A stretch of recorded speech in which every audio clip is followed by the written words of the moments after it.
उम्मीद करता हूँ सब ठीक होंगे। तो अक्सर औक़ात आप सफ़र वग़ैरह करते हैं तो कहीं भी जाते हैं या लिंक रोड का इस्तेमाल करते हैं या फिर जीटी रोड का इस्तेमाल करते हैं या फिर आजकल जो जदीद मोटरवे बन रहे हैं उनका इस्तेमाल करते हैं। तो आप जब भी जहाँ भी कोई सफ़र करते हैं या जहाँ भी कोई जाते हैं तो आपके ज़हन में अक्सर सवाल होता होगा कि इस रोड को किसने बनाया, ये कब बना, इसकी लंबाई क्या है, ये कहाँ से शुरू होता है, कहाँ पे ख़त्म होता है। ये सारी चीज़ें मतलब हर एक किसी के ज़हन में आती हैं, जो कॉमन सवाल हैं और सवाल बनते भी हैं, क्योंकि हर चीज़ की जैसे कि हिस्ट्री होती है। तो ये जो हमारे मुल्क में या जहाँ कहीं भी रोड वगैरह बने हुए हैं तो इन सारों की भी कोई ना कोई हिस्ट्री है। तो आज का ये व्लॉग और आज का छोटा सा या मिनी व्लॉग कह रहे हैं, मिनी सीरीज कह रहे हैं आप, तो ये इसी रोड वगैरह के बारे में है। और उस रोड का नाम है GT road, the grand trunk road. तो जो कि बरे-आज़म एशिया का सबसे पुराना और सबसे लंबा रोड है, जिसकी लंबाई तकरीबन 2400 किलोमीटर लंबी है और तकरीबन ये बरे-आज़म एशिया को आपस में जोड़ रहा है। तो आज हम इसी के बैकग्राउंड के बारे में बात करेंगे। ये कब शुरू हुआ, किसने बनवाया और इसकी लंबाई कितनी है और ये कितने शहरों को आपस में मिला रहा है इस वक्त, और कौन सी कंट्री में अभी भी ये एग्जिस्ट करता है और इनके मौजूदा जो नाम है वो क्या है। पहले तो ये जीटी रोड के नाम से जाना जाता था, हर दौर में इसके नाम भी चेंज होते आए हैं। मौजूदा दौर में पाकिस्तान में भी इसके नेम चेंज हो गए हैं, कहीं पे नेशनल हाईवे बन गया है, कहीं पे मोटरवे बन गया है, लेकिन सबसे पहले जो था वो जीटी रोड ही था। तो बात करते हैं इसके बैकग्राउंड के थोड़े बारे में। इसको जीटी रोड जिसको हम कहते हैं, इसको ग्रैंड ट्रंक रोड भी कहा जाता है, सड़क आज़म भी कहा जाता है, उत्तरापट रोड भी कहा जाता है और शेर शाह सूरी रोड भी कहा जाता है, क्योंकि इसको बनाने वाला शेर शाह सूरी से था। और शेर शाह सूरी से पहले भी जिन्होंने इसको बनाया था उनके बारे में बात करेंगे। तो इंशाल्लाह हिस्ट्री का जो इसका वीडियो का दूसरा हिस्सा होगा वैसे हिस्ट्री पे होगा भी। सबसे पहले इस रोड को बनाया किसने, वहाँ थोड़ा इसका बैकग्राउंड जान लेते हैं, इसकी लंबाई, इसके कनेक्शन, कहाँ का कनेक्शन है, कहाँ से शुरू हुआ था या हुआ है। तो इन चीज़ों के बारे में बात करेंगे। तो आज की वीडियो करते हैं शुरू। तो जो हमारा चैनल बनाया है, चैनल को लाजमी सब्सक्राइब करें, बेल आइकन को दबा दें ताकि हर आने वाले अपडेट आप तक पहुंच सके। तो जैसे कि मैंने कहा, GT road the grand trunk road, सड़क आज़म, बादशाही सड़क भी कहते हैं इसको, जिसकी लंबाई तकरीबन 24 किलोमीटर लंबी है। तो सबसे पहले इसी पिछले दो तीन सदियों पहले शुरू हुआ ये बांग्लादेश के तकनाफ से। तकनाफ एक डिवीज़न है बांग्लादेश में, वहाँ से शुरू होता है और ये म्यांमार बांग्लादेश के बॉर्डर से होता हुआ ढाका और कोलकाता बांग्लादेश में, और दिल्ली और अमृतसर भारत में, और इधर लाहौर रावलपिंडी और इधर अफगानिस्तान में मशरकी काबुल से वहाँ तक जाता है।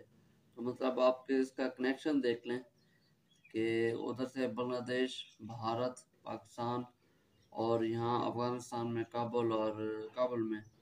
इससे आगे भी इसकी हिस्ट्री है, इससे आगे भी ये जाता है, लेकिन ये तीन जो मेन कनेक्शन इसके तीन हैं। अब इसके आ जाए जंक्शन पे। जंक्शन इसके दो जंक्शन थे पहले तो। एक था वेस्ट जंक्शन, मतलब कि इधर अफगानिस्तान, भारत और बांग्लादेश, और इसका दूसरा दो था ईस्ट जंक्शन, इधर गजनी और काबुल में। तो ये जो दो मेजर इसके जंक्शन थे, इसके बरसगीर पाकवेन के तकसीम होने से पहले, जब बरसगीर पाकवेन तकसीम हुआ तो जो इसका मशरकी, मतलब के मशरकी का हिस्सा था, सिरा था बांग्लादेश का, वहाँ से टर्मिनेट कर दिया गया तकनाफ से, जो होने वाला शुरू था तकनाफ से, और उसको इधर शिफ्ट कर दिया गया इंडिया में, भारत में। तो वो तो एंड वास्ट वाकई मौजूद है वहाँ पर, पाकिस्तान में भी मौजूद है। पाकिस्तान के जितने बड़े शहर हैं इन सारों को आपस में मिला रहा है जीटी रोड। उसमें रावलपिंडी हो गया, इस्लामाबाद हो गया, लाहौर हो गया, मतलब जितने भी बड़े शहर हैं इन सारे शहरों को ये जीटी रोड आपस में मिला रहा है। और उधर से जो अफगानिस्तान है या काबुल में, उधर से वहाँ पे ये मिल रहा है या उन शहरों को आपस में मिला रहा है। और अभी तक ये इधर चल रहा है, मतलब ट्रेड वगैरह जो तिजारत वगैरह होती है या हम आने जाने के लिए इस्तेमाल करते हैं, तो ये अभी भी इस्तेमाल हो रहा है। लेकिन जैसे मैंने अपनी पहले वीडियो में बताया, इसके नाम चेंज हो गए हैं। कहीं पे इसको अब नेशनल हाईवे का नाम दिया गया है, कहीं पे उस पर मोटरवे का भी नाम दिया गया है। लेकिन ये जो है वो इसका पुराना पुराना नाम कोई जीटी रोड है, और इसकी हिस्ट्री वैसे पुरानी है। अगर हिस्ट्री की बात की जाए तो ये तकरीबन 2500 साल पहले, तकरीबन तीसरी सदी ईस्वी में इसको बनाने वाले जो थे, मौर्य सल्तनत, जिसका शहनशाह चंद्रगुप्त मौर्य था। तो जो भारत में मौर्य सल्तनत मतलब बौद्ध मत का जो लिटरेचर, बौद्ध मत का अदब था, अदब का दौर था, और महाकावी सल्तनत थी अदीम भारत में। तो इससे पहले भी शहनशाह जो चंद्रगुप्त मौर्य था, उसने इसके बनाने का मतलब जो खाका, जो नक्शा पेश किया था। और उस दौर में इसकी तामीर वगैरह का काम शुरू हुआ था। आप देख लें कि इसकी हिस्ट्री कितनी पुरानी है, तकरीबन 2500 साल पुरानी, तीसरी सदी ईस्वी में चंद्रगुप्त मौर्य ने इसको बनाया। और इसका जो काम था, मतलब ये मशरकी मगरबी भारत को मतलब एशिया से जोड़ती थी, और ये तिजारत वगैरह के इस्तेमाल होती थी। इसके बाद नक्ताशला आगी सल्तनत, नक्ताशल सल्तनत और जो हमारा इधर पिशावर है, उसको आपस में ये सड़कें जोड़ती थी तिजारत के लिए, आने जाने के लिए। तो एक रिवायत के मुताबिक तकरीबन जो चंद्रगुप्त मौर्य था, उसने इसकी देखभाल के लिए अपने काफ़ी ज़्यादा एहलकार वगैरह रखे हुए थे।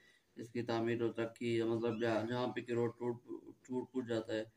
और ये रिवायत आज भी है, किसी रोड की तामीर और तरक्की के लिए या इसको बनाने के लिए आज भी एक पूरा महकमा मौजूद है। तो उस वक्त मौर्य सल्तनत, जब चंद्रगुप्त मौर्य था, शहनशाह था, उसने भी अपने मतलब एहलकार वगैरह रखे हुए थे कि जहाँ भी रोड टूट वगैरह जाता है या कुछ हो जाता है, तो उसकी तामीर और तरक्की के लिए तो उसने अपने एहलकार वगैरह रखे हुए थे। उसके बाद ये जो जिसने ये सब कुछ बताया, या जिसने अपने ये कोट एंड कोट जिक्र किया है, चंद्रगुप्त मौर्य मौर्य के महल में काम करने वाला 15 साल तक उसका नाम एक अंग्रेज था, उसने अपनी मतलब बुक वगैरह में ये स्टोरी शेयर की है। तो ये थी मौर्य सल्तनत। इसके बाद आ जाता है सूरी और मुगल की सल्तनत। उसके बाद अंग्रेजों का दौर आता है, और उसके बाद हिंदू वगैरह का दौर आता है। तो इंशाल्लाह नेक्स्ट वीडियो में हम बात करेंगे कि इसके जो भारत में क्या सूर्य सल्तनत और मुगल सल्तनत था, उनने इस रोड के लिए क्या कितना काम किया, और उसके बाद जो अंग्रेज वगैरह है उन्होंने कितना काम किया, और उसके बाद जो भारत वाले या भारतीयों ने जो रोड पर काम किया, कितना काम किया, क्या कुछ किया, वो सारे बात करेंगे इस वीडियो के दूसरे हिस्से में। तो आज की वीडियो इतनी। होप सो कि वीडियो पसंद आई होगी। अगर पसंद आई तो चैनल को लाजमी सब्सक्राइब करें, बेल आइकन को दबा दें ताकि हर आने वाले अपडेट आप तक पहुँच सके। तो मिलते हैं इंशाल्लाह इस वीडियो के दूसरे हिस्से में मज़ीद हिस्टोरिकल बैकग्राउंड लेकर। और हम वीडियो के तीसरे हिस्से में बात करेंगे जो मौजूदा जीटी रोड है, तो इस वक्त कहाँ का मौजूद है, और इसकी लंबाई क्या है, कितने शहरों का आपस में मिला रहा है, और किन किन मुल्कों में अब भी ये मौजूद है। तो इंशाल्लाह हम अगले दोनों वीडियो में इस पर मज़ीद भी बात करेंगे। तो आज के लिए इतना ही, इजाज़त दीजिए, अल्लाह हाफ़िज़।